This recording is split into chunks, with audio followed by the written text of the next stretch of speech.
In this video we will guide you how to navigate between sheets.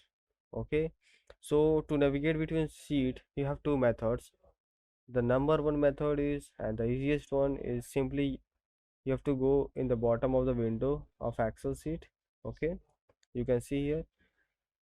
If you want to navigate to sheet 2, you have to click on the sheet 2. So on which sheet you want to navigate, you have to click on that particular sheet. Okay, and now we are going to see the shortcut of how to do this.